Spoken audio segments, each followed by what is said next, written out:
Today, I'll share some good news that should give my YouTube listeners relief regarding the government shutdown, their monthly checks, and keeping the country stable. Hello, and welcome to today's December 2nd Daily News Report. If you're a subscribed member of my community, then welcome back. On this channel, I keep you in the loop on what's really going on in Washington, D.C., the U.S. economy, Biden's Build Back Better stimulus package bill, money investing, and much, much more. Don't forget to enter your name in the cash giveaway that Casey and I are doing for the month of December. Make sure to sign up to be one of the 20 people that is going to win $250 in cash to help out with holiday bills, the holidays, the rising cost of living here in the United States, or whatever you want to use that money for. And I'll make sure to leave a link below. By the way, thank you guys so much for giving these videos a like. I really appreciate it, and I love bringing my community the news.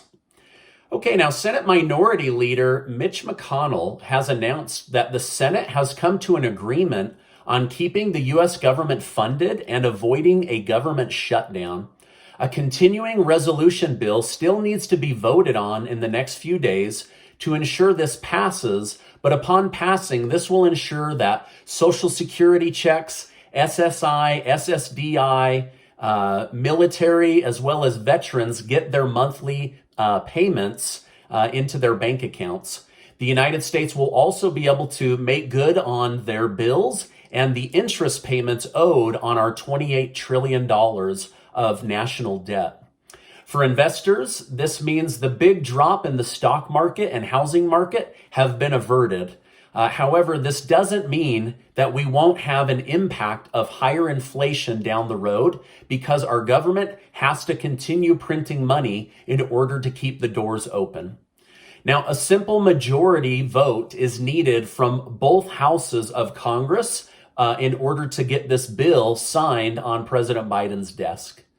Now, one thing in there that drew my attention was they're including $7 billion for the 80,000 unvetted Afghanistan refugees that Biden brought into the country after the Afghanistan war ended. It would only cost $12.5 billion to give 25 million struggling Americans a $500 stimulus check before Christmas. But according to members of Congress, they need to take care of the Afghan refugees with American taxpayer dollars first, and then they can consider doing something for the American people. So I read that and wanted to share that information with you. Now, once passed, the government will be funded through February 18th, where we can then again come back with the stress of, are we going to have checks, money? Is the government and the stock market going to fall apart? I know for many of you, this was a stressful week. And so I wanted to bring this information to you. And I hope that you found my reporting on this topic helpful and it kept you informed. I saw how much fear bait the media was using, and I believe that this was going to work out, so I'm glad to report that it has. Now, some new really interesting data that I'm hoping members of Congress will see has just come out. A new Gallup poll has come out showing that 45% of Americans say inflation is hurting their family. So if you've been feeling the pinch in your wallet and monthly budget, you're not alone. Nearly half the country says that they are being hurt right now because of inflation and rising prices. Inflation is at the highest it's been in 31 years. Now, this is really scary. As I dug in, 10% of the country says they are suffering severely from the rising cost of inflation, with the highest areas being the price of gas, food, and housing costs gone up. So 10% of the country says they're severely suffering. So this is why I keep saying that about 25 million Americans would really benefit from a fourth stimulus check. Now, I can't make these politicians do a check, but just based on this data, can you see why I've been reporting this on my channel? Now, if you drill down deeper into the data, families making under $42,000 a year of household income, 28% of this group said that they are suffering severe hardship because of price increases. So 28% of people making under 42,000. Now, based on comments that I read, I know that many in my community fall into this group, and you are struggling. And that's why I keep calling these politicians and saying, listen, 167 million Americans don't need a stimulus check, but there is so much data showing that about 25 million do. And so I hope that you'll take this data and call your representatives, call the people in Congress, let them know if you are severely suffering hardship, and then share this data with them. Now, as I continue to drill down in, Republican voters said that they were hurting more than Democrat voters. I thought that was kind of interesting data. Not that I thought it would be flipped, but I thought it would be equal. And according to the data, it sounds like more Republicans are suffering right now than Democrats. The data also showed that if your household makes less than $100,000 a year, Biden's policies are having a negative effect on this demographic of Americans. If you are making over $100,000, you are actually reaping the benefits of Biden's new policies. Again, this is data from the Gallup polling group. The New York Post article featuring this data also pointed out that President Biden promised to be the anti-poverty president, lower taxes for the poor, increase taxes on the wealthy, tackle inequality among the poor, cancel $10,000 of student loan debt, and raise Social Security Administration payments for Social Security, supplemental, SSI, and SSDI by $200 a month.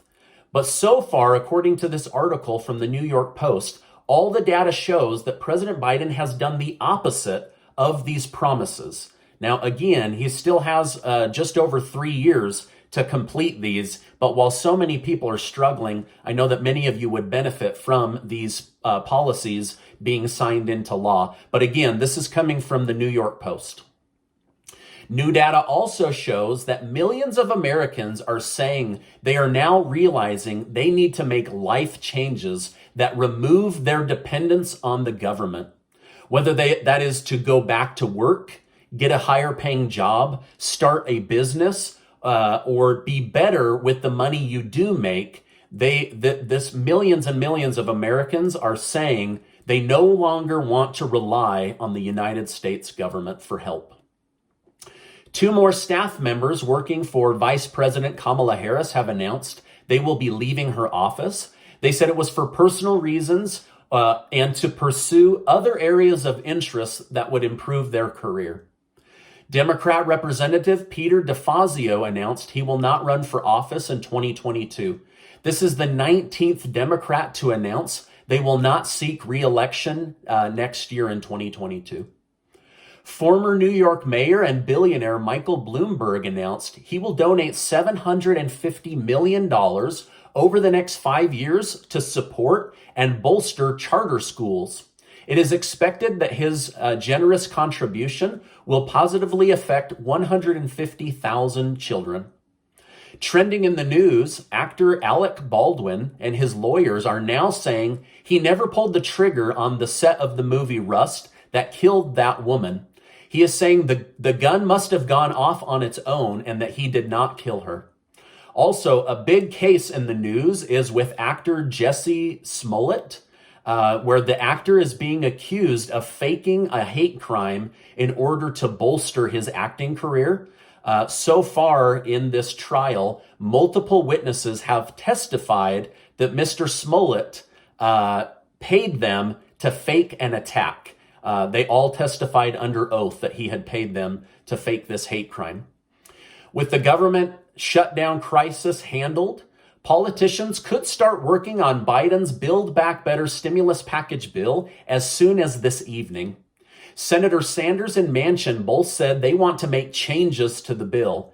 Manchin wants to make changes to paid leave and on the $500 billion for green energy conversion, while Sanders said he wants to work on the SALT tax deductions that give wealthy people the biggest tax savings in a long time. Sanders still wants to find a way to tax billionaires and millionaires and hold big pharma accountable for price gouging the American people more than any other nation. Sanders says he wants to build a new economy, one that families deserve. Sanders also mentioned he hasn't given up on making big changes to Medicaid and Medicare. He said this bill doesn't do enough for seniors in our country, and he will continue to fight for them. The stock market is having mixed feelings today. Oil stocks are recovering very quickly, as well as REITs and dividend-paying stocks. But technology stocks and electric vehicle stocks are still in the red, dealing with losses.